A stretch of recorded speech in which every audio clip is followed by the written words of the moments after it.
तर निवडणुकांचा पहिला टप्पा तर पार पडलाय. आता दुसऱ्या टप्प्यासाठी निवडणूक आयोगाला मतदान केंद्राबाहेरच कुस्तीचा आखाडा तयार करायला हवा. कारण मंगळवारी झालेल्या मतदानावेळी अनेक केंद्रांबाहेर राजकीय कार्यकर्त्यांमध्ये फ्री स्टाईल हाणामारी पाहायला मिळाली आणि या राड्याचे साईड इफेक्ट्स आता दिसू लागले. काय आहेत हे साईड इफेक्ट्स पाहूया राजकीय शोलेचा हा स्पेशल रिपोर्ट.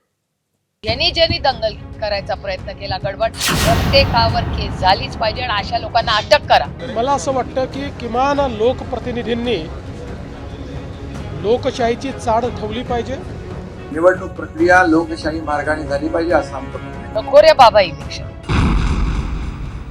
मंगळवारी मतदानाचं कव्हरेज करताना सर्व न्यूज चॅनल्सना राडा, वाद, हाणामारी आणि गोंधळाच्याच बातम्या दाखवाव्या लागल्या. कारण चित्रच तसं होतं. आता राडा करण्यात सर्वात आघाडीवर होते ते सत्ताधारी पक्षातले कार्यकर्ते, पदाधिकारी आणि उमेदवार. अर्थात अनेक ठिकाणी महाविकास आघाडीतल्या पक्षाच्या कार्यकर्त्यांनीही गोंधळ घातला. तिकडे हिंगोलीतल्या कळमनुरीचे शिवसेनेचे आमदार संतोष बांगर यांनी तर कहरच केला. आमदार महाशयांनी एका महिलेला चक्क ईव्हीएमची कोणती बटणं दाबायची हे सांगितलं. मोबाईलनं ईव्हीएमचं व्हिडिओ शूटिंगही केलं. एबीपी माझाच्या बातमीनंतर संतोष बांगर यांच्यावरती गुन्हा दाखल करण्यात आलाय आणि आता मुख्यमंत्री देवेंद्र फडणवीस यांनी देखील चांगलीच कान उघडणी केली आहे. नको रे बाबा इलेक्शन. माझं तर म्हणणं आहे सगळं इलेक्शन एकदाच कॅन्सलच करा आणि पूर्ण पारदर्शकपणे. आणि माझी महाराष्ट्राच्या माननीय मुख्यमंत्र्यांना माझी विनंती आहे, हात जोडून विनंती आहे की काल ज्यांनी दंगल करायचा प्रयत्न केला, गडबड, प्रत्येकावर केस झालीच पाहिजे आणि अशा लोकांना अटक करा. भारतरत्न डॉक्टर बाबासाहेब आंबेडकरांनी संविधान लिहिलं की त्या संविधानाच्या चौकटीचाच हा देश चालला पाहिजे. सगळे सत्तेमधले लोक आहेत, आपापसात भांडा, काय तुम्हाला करायचंय तो तुमचा अंतर्गत प्रश्न आहे, पण महाराष्ट्राला वेठीस धरू नका. खरं तर पक्षाची लाज घालवणाऱ्या संतोष बांगर यांच्यावर शिवसेनेनं कडक कारवाई करणं अपेक्षित होतं.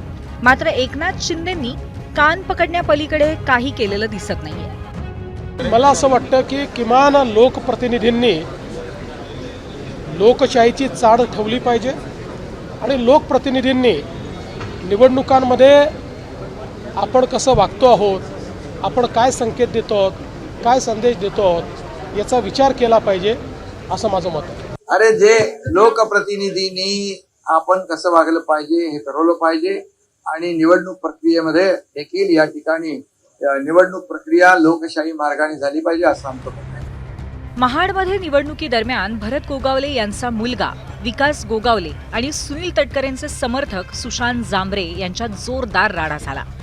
या प्रकरणी महाड तालुका आणि महाड MIDC पोलीस ठाण्यात 2 परस्पर विरोधी गुन्हेही दाखल करण्यात आले.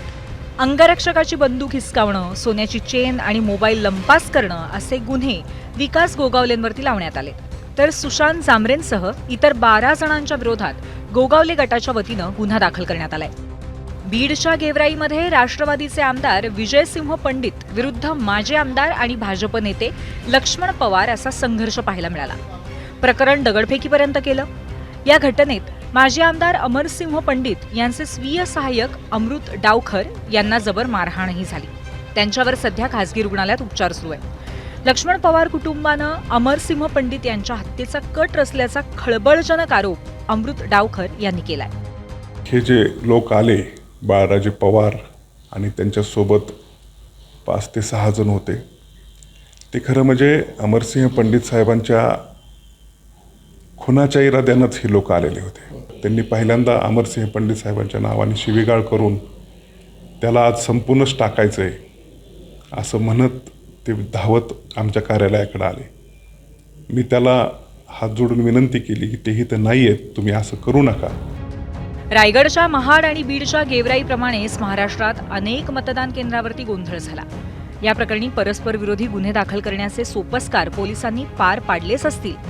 आता गल्लीतल्या या गोंधळाची दिल्लीत सुरू असलेल्या हिवाळी अधिवेशनातही चर्चा झाली. प्रचंड मारामाऱ्या, बंदुकी दाखवणं, इतका सगळा गोंधळ काल पंचायतच्या इलेक्शनमध्ये झाला हे महाराष्ट्राच्या इतिहासात कधी झालेलं नाही आहे. त्याच्यामुळे दुर्दैव आहे की महाराष्ट्र सरकार मग्न आहे. इलेक्शन पहिल्यांदा असं झालं की पारदर्शकता नाही. माझी भारत सरकारला विनंती आहे की महाराष्ट्रामध्ये झालेला हा सगळा सावळा गोंधळ इलेक्शनमधला, पंचायतमधला हा इतिहासात पहिल्यांदा झाला आहे. राजकीय राड्याची संस्कृती जोपासणाऱ्या आणि पोसणाऱ्या बिहार, उत्तर प्रदेश, पश्चिम बंगालला आपण आजवर हसायचो, मात्र मंगळवारच्या घटनांनी आपणच आपलं हसू करून घेतलंय एवढं नक्की. ब्युरो रिपोर्ट, एबीपी माझा, मुंबई. एबीपी माझा, उघडा डोळे बघा नीट.